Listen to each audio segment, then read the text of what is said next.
Ito na po tayo sa pinakamahusay, pinakadakilang tao sa buong mundo. Si Idol Raff. Thank you, Senator Judge Erwin Tulfo. Senator Judge Raffy Tulfo, you may proceed, sir. You have 2 minutes.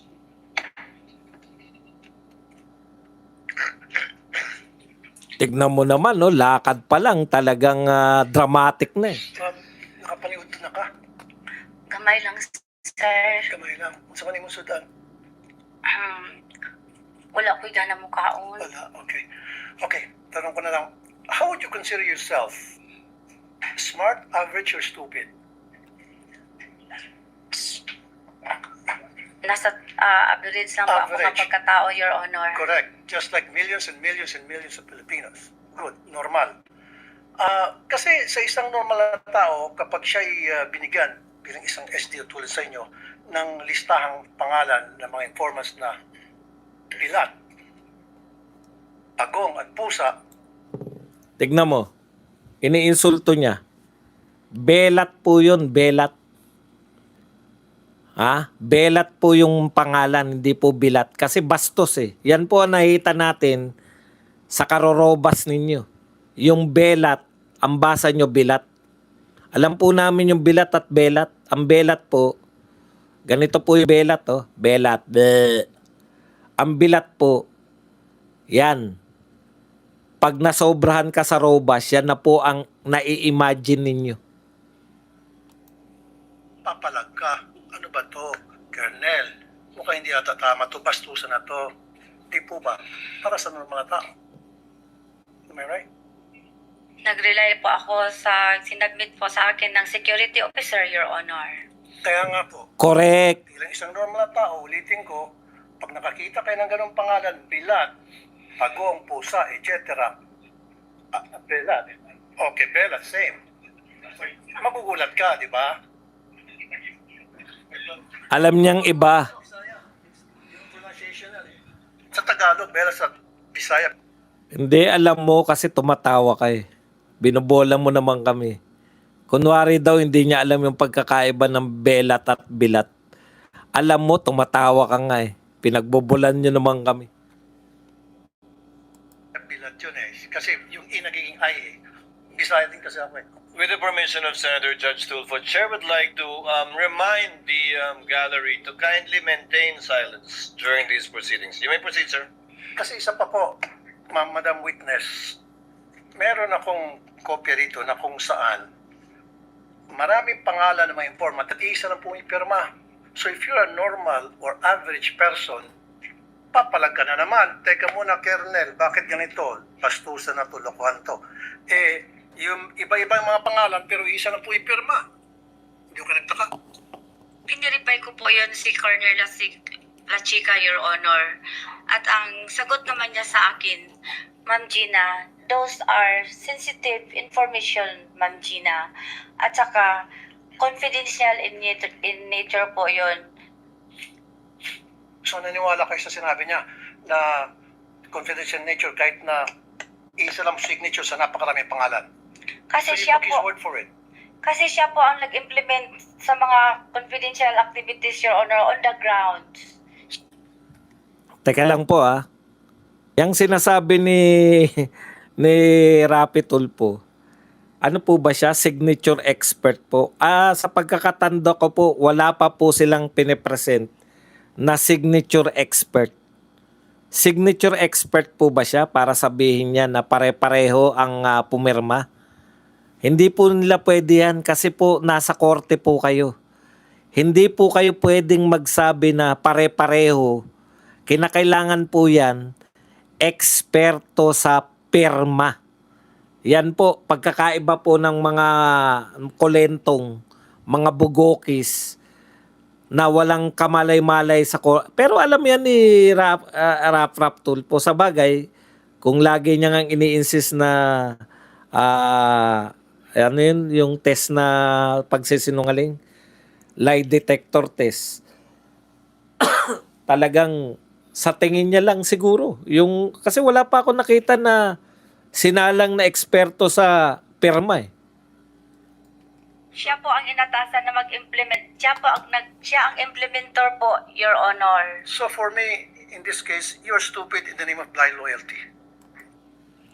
Imaginein po ninyo, no? Paano na-conclude ni Tulfo na mula sa kanyang sariling pananaw na eksperto siya sa pirma, sinabihan niya po ng stupid. Pangatlo na po siya nagtatanong, meron na po bang ka-estupiduhan na sinabi si Acosta? Kayo po, nakikinig. Mayroon na po bang ka-estupiduhan na sinabi si Acosta? Sumasagot po siya sa mga balatubang mga tanong. Maghapon na po yan. Tapos sasabihan lang po ng stupid ng napakatalinong si Raf Tulfo. Idol Raf. Grabe po.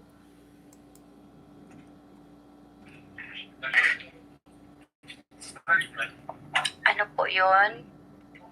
Naging stupido kayo sa ngalan ng isang tinatawag na blind loyalty. Nakapikit kung ano yung sinasabi sa iyo ng nakakataas, sinusunod mo na lang. Alam niyo po, ito po sa totoo lang po. Mamaya, Kenneth, sasagutin kita. Mamaya na. May topic pa ako. Huwag kang umalis Baka pag sinagot kita, aalis ka. Diyan ka lang. Madali lang sagutin yan, kaya lang out of topic lang. Alam niyo po, ang nakakapanghina po dito, basta si Raf na po ang nagsalita, kahit sabihan niya po na stupido yung hindi po kayang awatin ni Chis Escudero. Dito po natin hinahanap-hanap.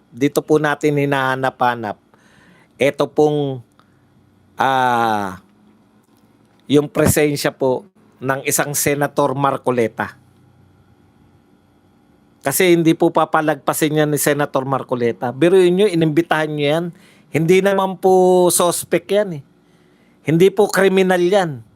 Inimbitahan yan bilang testigo. Bakit po kung ituring nyo, daig pa yung suspect? May ginanyan po ba kayo na suspect? Okay. Sandali lang mamaya ka, sino ba yung Kenneth? Sasagutin kita. Cool ka lang. Kanina ka pa dapat si BP Sara. Huwag kang umalis dyan baka pag panahon na ng pagsagot, mawala ka. Stupido ka pa rin, pero in the name of blind loyalty. Would you agree? Hindi ko maintindihan, Your Honor. I'm sorry. Okay. Alam mo, dinaan na lang ni Acosta sa hindi maintindihan, pero insultong-insulto na siya. Yan lang ang kaya ni Rapi Tulfo eh. Sabihin mo yan sa iba. Imbitahin nyo sila, chika. Sundalo yun. O, kita mo na? Kenneth Hortaleza, di ba? Nagkukunwari ka pa, no? Ngayon, lumabas din ang katotohanan na nambabalasubas ka lang. Mamaya, huwag kang umalis, si Tulfo muna bago ikaw. Nung kayo po ay SDO sa Davao, nung mayor si BP Sara noon, hindi ka nagkaroon ng disallowance, right? Never? Wala po, Your So ano Honor. pinagkaiba na sa Davao at ngayon sa OVP? Bakit nagkaroon ka ng disallowance ngayon dito sa OVP and DepEd versus nung nasa Davao kayo, wala kayong disallowance? Anong pinagkaiba? Ang pagkakaiba, Tulfo, makinig ka. Gusto nyong tanggalin bilang kalaban si BP Sara. Yun ang pagkakaiba. Nung siya ay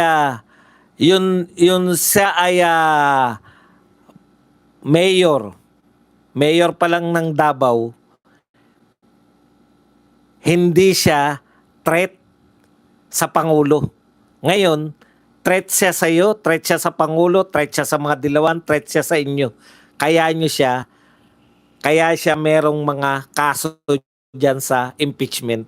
Naintindihan mo, Tulfo? Okay. Ang maalala ko lang, Your Honor, sa Davao po, mag-submit po kami ng accomplishment report doon po sa DILG. Hindi po sa Office of the Vice President, hindi po sa Office of the President sa Senate at saka sa HOR, Your Honor. So nung panahon po sa Davao, meron ba mga pangalang Piatos, meron ba mga pangalang mga Belat, Pagong, Pusa, etc.? Di ko ma-remember, Your Honor. Di All ko of a sudden, maalala. hindi mo na maalala. And Di ko maalala, Your Hindi mo na Honor. maalala. And yet, 6 years ka naging SDO doon. Di ko maalala, Your Honor.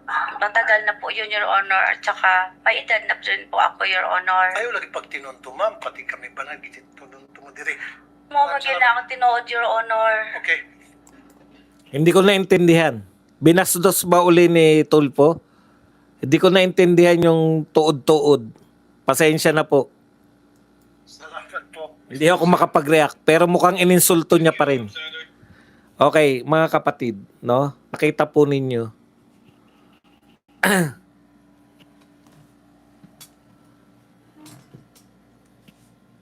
Yan po ang uri ng ating mga senador.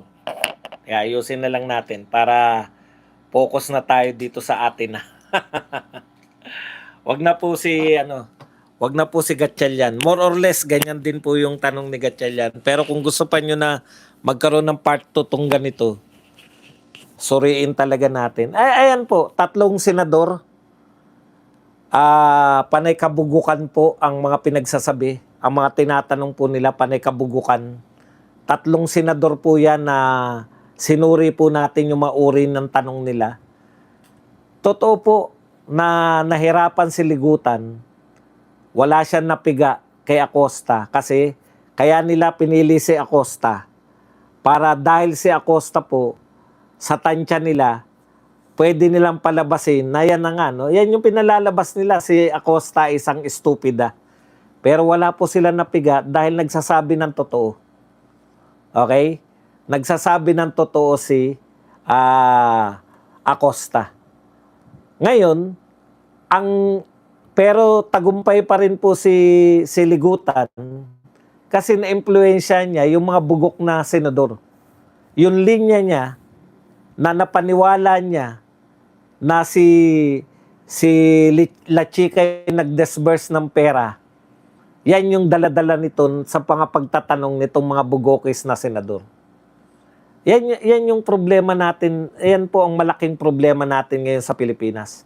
May mga senador tayong ganito na tali-talinuhan.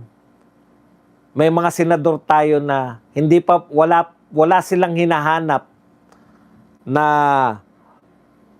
galing sa prosecution na bintang at ebidensya. Wala po silang makitang ebidensya na may corruption na ginawa si BP Sara. Nakikisaw-saw na lang po sila para pasamain si BP Sara sa pamamagitan ng panggigipit dito sa mga katulad ng mga anong tawag dyan? Mga testigo na yan. Ngayon, eto po, marami kanina pa. Bakit hindi sila Chika yung imbitahin? Yun yung tanong ko rin eh. Ngayon, wala kayong napiga kay Acosta. Ang pinaka-the best, kung totoo na gusto nyong malaman yung katotohanan, ayan sila Chika oh. Siya yung tinuturo na nag-implement. Ang dali lang po. Tsaka nyo gawin niyan kay La Chica. Mapapatunayan nyo ngayon na peke lang yung mga sinasabi. Kasi hindi nyo masasabi na peke yung ginawa ni La Chica na wala talagang confidential na ginawa si La Chica sa pamamagitan ng pagtatanong kay Acosta. Ang dami po, nagsisikap po ang mga kalaban ni BP Sara. Very obvious po, pinagsisikapan nila noon pa na pabagsakin si BP Sara. Pero isa lang po ang patunay niyan. Hindi po kayo nagtatagumpay dahil hanggang ngayon, number 1 si BP Sara sa lahat ng survey. Maski po sa survey, nang alam natin na pa-survey ninyo. Si BP Sara pa rin naman nangunguna. So ano po ang ibig sabihin mga kapatid? Eto, ayaw ng tao yan. Alam ng tao yan yung pag-aaksaya ng pera. 125. Busising-busisi nyo kahit hindi sinasabi ni Acosta. Nag-iimbento ng akusasyon si Kiko Pangilinan. Sinasabi niya, paano kung ibinangko yan ni BP Sara? Hindi niya lang binabanggit. Sino ba yung pinag-uusapan natin rito? Paano kung binangko yan? Hindi mo alam? Paano niya malalaman kung binangko? Kayo ang magpatunay kung binangko yan ni BP Sara. Kayo ang nagpatunay kung binulsa yan ni BP Sara dahil kayo ang nag-aakusa. Hindi po si Acosta na tauhan ni BP Sara ang magpapatunay na binulsa niya yan. O ngayon, ang pinakamalaking tanong, paulit-ulit si Acosta, sila Chika ang gumastos ng pera. Ang tanong namin sa inyo, bakit ayaw niyong isalang si La Chica? Ikalawang tanong, bakit ayaw niyo nang isalang si Madriaga? Samantalang si Madriaga ang naging dahilan para kayo magkaroon ng mini trial sa HOR. Katulad lang po yan ng 11 days. Yung 11 days po ang naging dahilan para imbestigahan ninyo yung confidential fund ni BP Sara. Ano po napatunayan ng 11 days? Hindi illegal ang paggastos ng 11 days. Ang sumunod, natuklasan nyo na Mary Grace Piatos. Yan si Tabingi. Ang palagi po yan na Mary Grace Piatos na Mary Grace Piatos. Kita nyo po,